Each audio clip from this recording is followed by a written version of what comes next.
Hi from Toronto. My name is John Keogh, and welcome to a new series with a focus on Vietnam.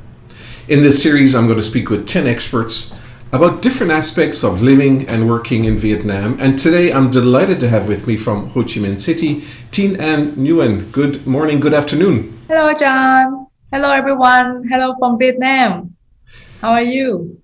Great to see you again, Thien An. Now, I bet you prefer to go by An, right? Yes, please call me An. A-N. AN, Yeah. fantastic. Thank you so much for joining us. So, in the first 30 to 60 seconds, Anne, can you tell us a little bit about you and also about the company that you work for? Yes, thank you for your question.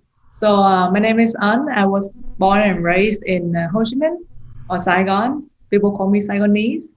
And I graduated in external economics, and I've been in real estate business for 5 years.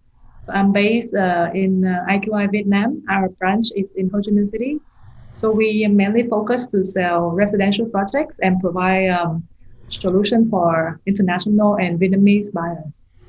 Wonderful. So, can you tell us a little bit about the Vietnam real estate market? What is the situation with the market? The market has been a bit slow due to the COVID. As you know, now is the second year of the COVID, right? But we have a lot of surprises, and we're still learning about the market react about COVID. And in the past 2 years, everything has been a bit slow. Has been a bit slow, but there's a very strong demand from local buyers, especially in the late 2020 until now. And recent is April, we experienced something that never happened before. It's been very, very, dynamic, and people buying and very strong demand. It's like they've been waiting for the whole 2020 to make decision. And thanks to our government, they control the market very well. They control the COVID situation very well. So now people have more experience, more information, and better for them to feel confident to invest in real estate. So, I guess that confidence that people have to invest, is that also reflective of the economy and the growth in Vietnam? Yes. So when you see the GDP of all the Southeast Asia country, you can see the little green arrow of the GDP pointing up. So during the COVID, our GDP is still developing. Of course, it's lower than normal, but it's show that the domestic economy is does not affected too much by the COVID, and it's also show that recently the new like the new rich Vietnamese become more and more, and it show in the world that like Vietnam has the top four more like new millionaire in the world, and now we know that even the tough time, the rich and the rich and the wealthy, they're still willing to buy more property. It's like they're waiting for the the crisis time to buy and to get the good price. Fantastic. And can you tell me a little bit about foreigners? Can foreigners buy property? Now, there's two types of foreigners here. Of course, there's the Viet Kieu, which is the Vietnamese that are abroad. And I'm wondering if they're going back and investing in property in Vietnam. That's one part of the question. And secondly, then real foreigners like myself and others, can we actually buy property in Vietnam and own land in Vietnam? So that's very good question. During the COVID time, I think everyone have to suffer a lot. And for VQ people, especially in the US, the situation is really, really serious. So a lot of VQ, they show the strong demand to buy property in Vietnam. They try to enter Vietnam. They want to come back. They want to invest more, not just property, but also other businesses. And for VQ or also for foreigners, they can buy and they can own property, but also quite limited to some products such as residential projects is available for sale to foreigner and to VQ. You can actually buy and you can actually own and hold the title for yourself. The law has changed since July 2015, and it's become more open and more accessible to any Việt kiều or foreigner. If you can enter Vietnam legally, and you get the entry stamp in the passport, then you can buy property. So does that mean, Anne, that a foreigner can buy any property in Vietnam, like a house on a residential street, or is it limited to development projects like condos and upscale housing estates? So for foreigners, you can buy house or condos in a project. In a You cannot project? get any random land or any random house on the street. And for some projects, it's available for foreigner to buy house or villas. But the majority of the option in the market is still apartments. Apartments. And if you, in your experience in dealing with foreigners coming into the market, where are they coming from? Is it Taiwan? Is it Korea, Japan, US? You're all correct. Your question had already the answer. So we have such a strong demand from Taiwan and also Korea. So Korean, they are the majority buyer here.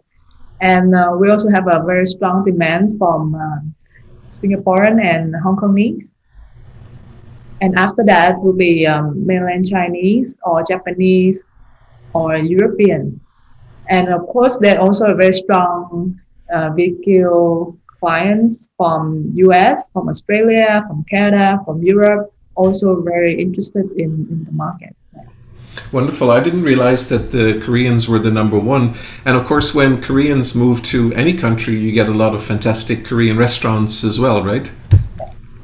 They have a tendency to bring their whole family to Vietnam to work for long term, to buy an international school for their kids, and to buy or lease a very decent home for the whole family. Wonderful. So, what are the challenges that foreigners face when they come to Vietnam and they're trying to buy or rent property? So the current challenge is to buy it properly with a very clear and legal financial method. So in Vietnam, we need the foreigner to open a Vietnamese bank account with a local bank or international bank in Vietnam. So to do it, they need to present at the bank to show their passport and to sign the application form. But during 2020, a lot of international banks they came up with a solution like they willing to help the foreigner to open an offshore account overseas. Like they can come to a branch of that international bank to sign the form, and it's still okay for them to open bank account without coming to Vietnam. Then also another challenge is the foreigner if they want to buy a project, it's okay. If they want to buy overseas, they can proceed everything online and sign documents overseas. But for the foreigner, when they want to buy a secondary project, like they buy from the foreigner seller, they will need to present here to sign transfer agreement. So a lot of buyer they will miss the opportunity to buy any good deal secondary products in the market. Gotcha.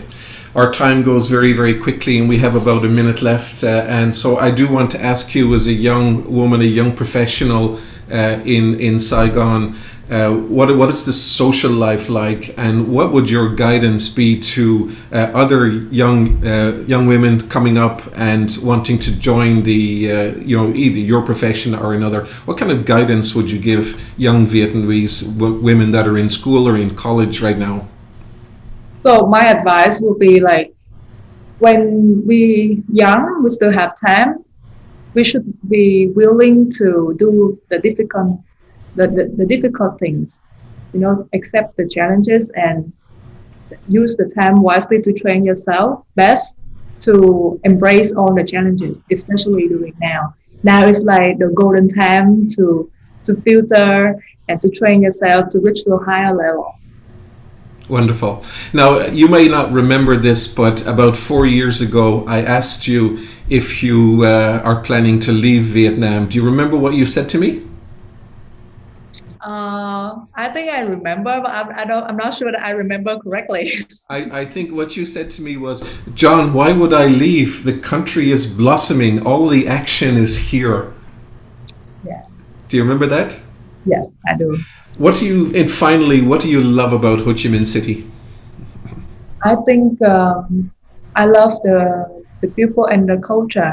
When I'm here, I think because I was born at the right time, so not during the war, I got all the convenience, and it's like the entrepreneurship era.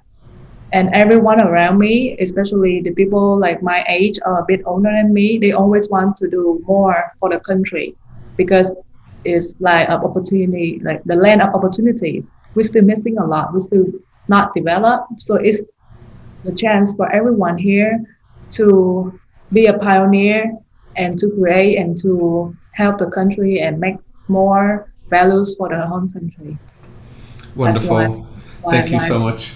So, folks, there you go. There you have it, all the way from Ho Chi Minh City. Thien An Nguyen, an example of the young professional females in Vietnam, and a great patriot of Vietnam as well, and a great friend.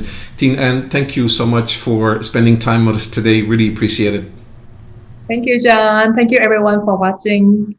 Have Thank a good you.